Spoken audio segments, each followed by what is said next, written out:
Hi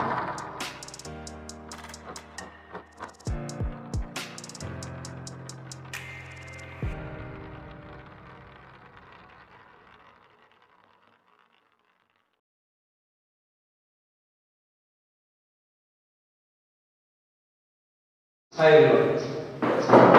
In the previous class we have already learned that the Coulomb force acts on a single charge by another charge. And in this video we are going to discuss the force acting on a single charge by multiple charge around it. And the law is associated with the force acting between the multiple charges is called principle of superposition. It states that the net force acting on a single electric charge will be the vector sum of the electrical force acting by the charges around it. And basically the principle of superposition is adding two or more quantity. And here we are dealing with the force, Coulomb force. So we are adding two or more forces of charges. So in order to understand the better way, and we need to consider a coordinate system, and this is x-axis and this is your y-axis. And here we are going to consider a few charges in this two coordinate system. Okay, let's say the first charge Q1 at this point, and the second charge here Q2, and the third charge here Q3, and the fourth charge Q4 here. So for our convenience we are going to consider these all charges, they are positive in nature. So since they are all charges are positive in nature, so the force acting between these charges is repulsive force. So each and every charge they repel one another. So a repulsive force is acting, the force acting between these charges are repulsive force. So now we need to find out the position vector of each charge Q1, Q2, Q3 and Q4. And in the previous class we have already learned how to find out the position vector of these charges. Okay. So in order to find out the position vector, we need a reference point. Here the point is the 0 point origin, that is 0, 0, and is taken as the reference point, and the position vector always starts from the origin to the point where the charge is located. So let us find out the position vector of the first charge Q1. So now the distance between the origin, that is the reference point, and the first charge Q1, that is the position vector, in which direction? From the origin to the point Q1. So let us mark it as R1. The same way we can find out the position vector between the origin, reference point, and the charge Q2, and this is the position vector. It can be represented as R2. Now the same way Q3 and Q4. This is R3 and this is R4.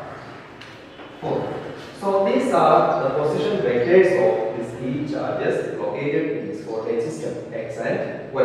They are randomly distributed between this coordinate system x and y. Now, so as we already learned, the force acting between these charges are repulsive force. So there will be an interactive force between the charge Q1 and Q2, and Q1 and Q3, and Q1 and Q4 too. So here we are taking the reference point as a reference charge, that is Q1. That means we need to find out the force acting on the charge Q1 by the all other charges. So Q1 is taken as the reference charge here. So now we can calculate or we can estimate what is the force acting on this charge Q1 by the all other charges Q2, Q3 and Q4. So let us take as the net force acting on this charge Q1 is F. Okay. Then under the principle of superposition, the net force is the vector sum of the force acting on the charge Q1 by the other charges or the charges around it. So here the reference point is Q1 or reference charge is Q1. So we need to find out the force acting on Q1 by the other charges. So then there will be a force of interaction, an interactive force between the Q1 and the other charges. So what will be that interactive force will be the distance between them or magnitude between them, and they are also can be represented as the position vectors. So let's say what will be the distance of separation between Q1 and Q2, and this will be the distance of separation between Q2 and Q1. So the force acting between them is a repulsive force. Then what will be the direction of repulsive force? That means the charge Q2 exert a force on charge Q1. That means the direction is Q2 to Q1. Then this will be the direction of force. Then that force can be represented as F12. That means the force on charge 1 by charge 2. The same way Q1 and Q3 also has a force of repulsion. So that means the charge Q1 repel the charge Q1 in which direction? From 3 to 1. So this will be the direction of the force exerted by the charge Q3 on Q1. Then the force can be represented as F13. The same way charge Q4 to exert a force on Q1, and what will be its direction? This will be its direction. That can be taken as here 1. So here three forces, that means the force exerted by the charge Q2, and the force exerted by the charge Q3, and the force exerted by the charge Q4 on Q1. Okay, these are the directions of the forces acting on charge Q1. Then, as per the principles of superposition, the net force will be the addition of or summation of these all forces. Okay, since all these forces are vector quantities. Okay, then these are the vector sum of the force acting on charge Q1 by the other charges. So now we can say that what will be this 1 2 F12 plus F13 plus F14 will be the total or the net force acting on charge Q1. Okay, and this is called as the law of or the principle of superposition. Now, here as we already said, since a force is acting between these charges, then what is that force? The force exerted by the charges. And the force exerted by the charges is generally denoted as the Coulomb force or expressed as the Coulomb force. So now each force can be defined and can be calculated the net force F on this system. Okay, so here if we calculate the force between the Q1 and Q2, that means the force is acting between these two charges is Coulomb force. Okay, so let us find out the force F12. F12 is equal to, okay, since it is a Coulomb law and we know that 1 by 4 pi epsilon 0 into the charges associated are Q1 and Q2. Now the distance between them, what is the distance between the charge Q1 and Q2? That is, okay, here the force acting in each direction from Q2 to Q1. Okay, then this will be the direction of force. So that is what will be the direction of the position, the distance between them, or the distance of separation between these two charges is the position vector of Q1 and Q2. Okay, so this distance can be represented as R21. Okay, that is the position vector. because the direction of the force from Q2 to Q1. That is why the position vector is R21. Okay. Now we will write R1, R21. Okay, the magnitude of R21 square into its unit vector. What is its unit vector? R21 is the unit vector. And now this equation can be simplified as 1 by 4 pi epsilon 0 in Q1 into Q2. Since the charges are same, then the unit vector can be resolved as we have learned already in the previous class how to resolve this unit vector. Here that is the magnitude of this R21 into this will the position vector divided by its magnitude. Okay. So what is the magnitude? R21 whole cube into, okay, since the unit vector, the position vector is R21, then the equation will write as R1 minus R2. Okay. And this is the force acting by the charge Q2 on Q1, 1 by 4 pi epsilon 0 to Q1 to Q2 divided by R21 or Q into R1 minus R2. These are position vectors. Okay. Now the same way we can calculate the force F13, that is the force acting on charge Q1 by the charge Q2. Now we can directly write, okay, 1 by 4 pi epsilon 0 into what are the charges associated with this Q1 and instead of Q2, Q3. Q1 into Q3 divided by what is the distance of separation between them? That means Q3 and Q1.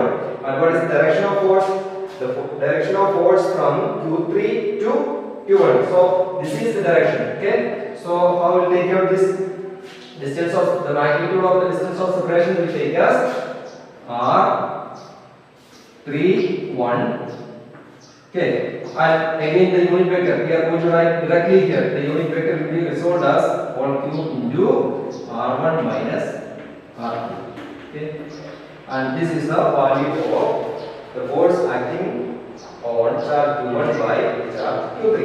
The same way we can calculate the value of force exerted by the charge 4 on Q1, that is equal to 1 by 4 pi epsilon 0 into Q1 into Q4 divided by R41 magnitude whole cube into R1 minus R4. So these are the individual forces acting on the charge Q1. Okay, the value of the individual forces acting on charge Q1 by the various charges around it. Since here we have considered only 4 charges, so the forces are to F12, F13 and F14 only. Okay. Now, as per the principle of superposition, we need to add this each charge in order to find out the net force acting on charge Q1. So, as we know that the principles of superposition here is equal to, okay, this is the net force. It is considered as the net force, as we already know that F12 plus F13 plus F14. Okay. Now substitute this each value in this equation. Okay. So as you know that F12 is 1 by 4 pi epsilon 0 into Q1 into Q2 divided by R21 cube into R1 minus R2 plus again F13 is 1 by 4 pi epsilon 0 into Q1 into Q3 divided by R31 whole cube into R1 minus R3 plus then the third force F14, that is 1 by 4 pi epsilon 0 into Q1 into Q4 divided by R41 whole cube into R1 minus R4. And now we see this is a long equation. Okay. And now here we are going to simplify this long equation by taking out the common from this all terms. Here 1 by 4 pi epsilon 0 q1 is common. Here 1 by 4 pi epsilon 0 q1 is common. Okay, these two terms are common in the whole equations. So taking out these common terms outside bracket, here that is the net force is equal to, what are the common terms? 1 by 4 pi epsilon 0 into q1. Then, now what are the terms remaining here? The first term, what is remaining? Q2 divided by R21 whole cube. R1 minus R2 plus Q3 divided by R31 whole cube, R1 minus R3 plus Q4 divided by R41 whole cube into R1 minus R2. Now, in order to simplify more, so we are going to assign a loop in this equation. So here in these terms we can see that here the charge Q1, okay, inside the bracket Q2, Q3 and Q4, they are increased by one number. Okay, so the charges Q2, the number of charges increased by 1 by each step. So the common time we will not take into the assign the loop. Then again 1 by 4 pi epsilon 0 into Q1.